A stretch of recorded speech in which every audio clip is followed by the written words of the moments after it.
Star plus के serial जादू तेरी नजर में विहान ने जब माफी मांगी तो गौरी हैरान रह गई। उसे कभी उम्मीद नहीं थी कि विहान जैसे अहंकारी व्यक्ति के मुंह से सॉरी शब्द निकलेगा।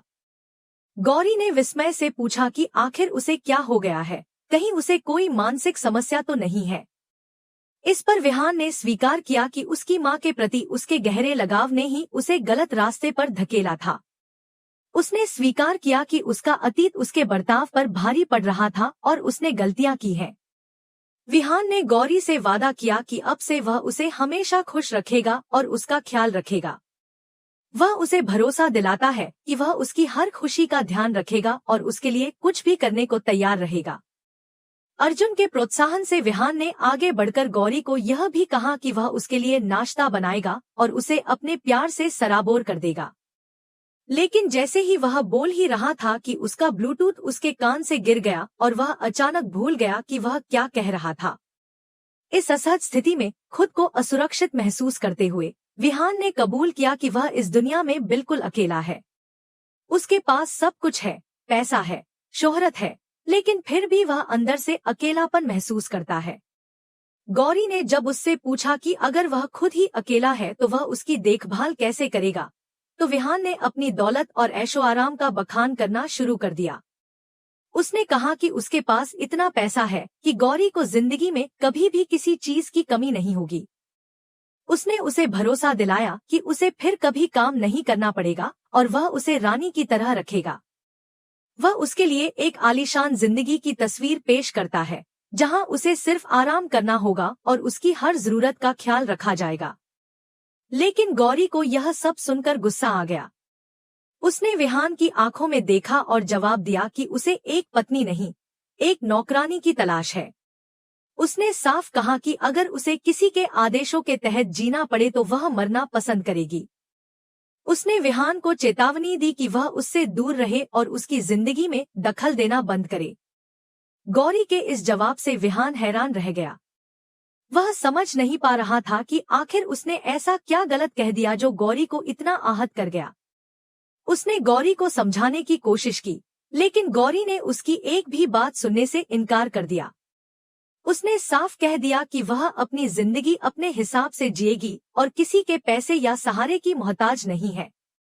इस बीच एक अलग ही मोड़ आता है जब चुड़ैल चारू को रोकती है और उसे जादुई ट्रांस के तहत पंजे की छवि बनाने के लिए मजबूर करती है।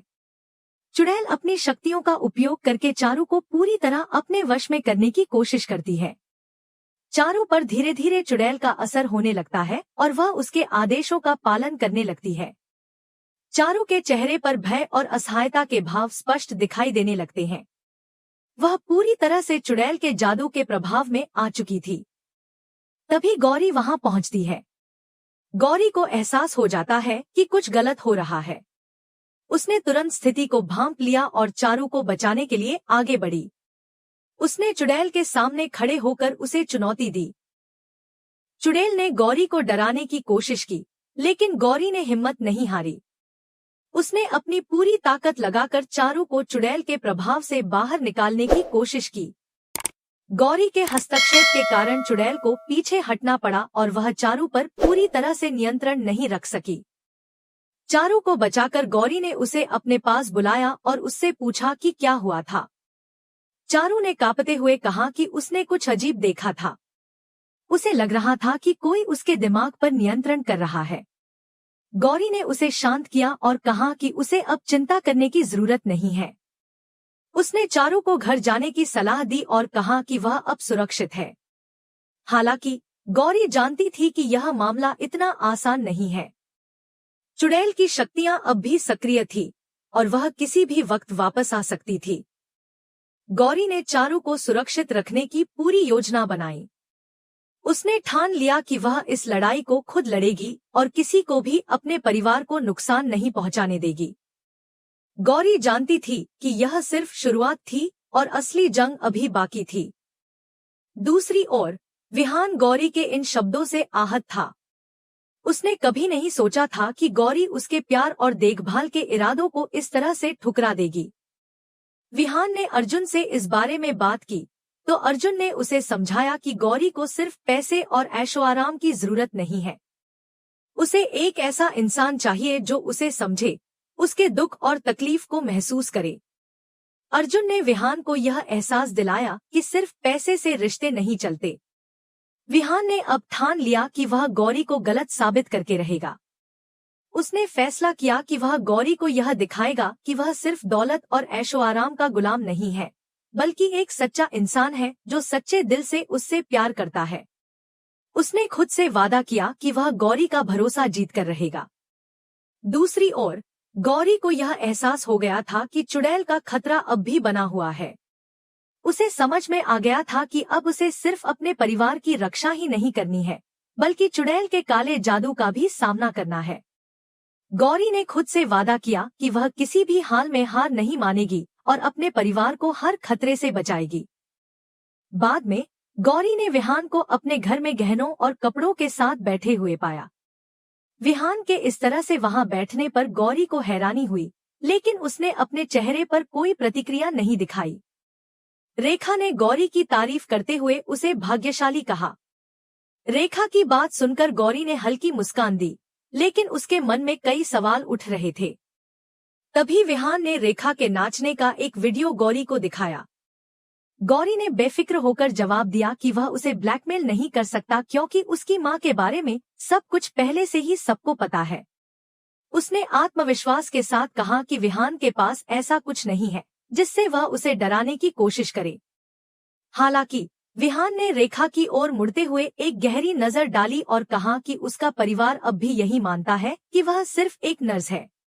उसकी इस बात ने रेखा को हिलाकर रख दिया। रेखा के चेहरे पर डर साफ नजर आने लगा। विहान ने आगे कहा कि अगर उसने उसकी बात नहीं मानी तो वह उसके भाइयों के सामने इस सच को उजागर कर देगा। रेखा डर के मारे कांपने लगी और विहान से विनती करने लगी कि वह ऐसा न करे। लेकिन विहान ने बिना रुके कहा कि अगर रेखा चाहती है कि यह राज उसके परिवार के सामने न खुले, तो उसे गौरी को मेहंदी समारोह में शामिल होने के लिए मनाना होगा। रेखा की आंखों में आंसू आ गए। उसने गौरी से अपनी मां की रक्षा करने की विनती की। उसने कहा कि अगर गांव वालों को इस सच्चाई का पता चला तो उसकी मां को बहुत अपमान सहना पड़ेगा और शायद वह इस शर्मिंदगी को सहन न कर पाए। रेखा की हालत देखकर गौरी का दिल पिघल गया। उसने रेखा को दिलासा देने की कोशिश की, लेकिन विहान ने अपनी बात दोहराई। उसने साफ कहा कि गौरी के पास सिर्फ दो ही रास्ते हैं, या तो वह मेहंदी समारोह में शामिल हो या फिर रेखा के परिवार को उसकी सच्चाई पता चलेगी।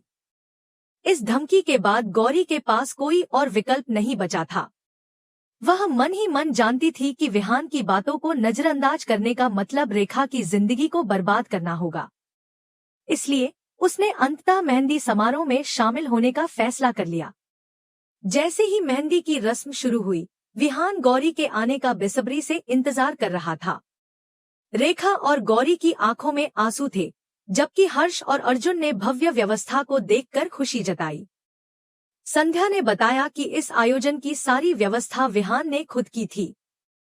विहान के चेहरे पर एक अजीब संतोष था क्योंकि उसे पता था कि उसकी योजना पूरी तरह से काम कर रही थी।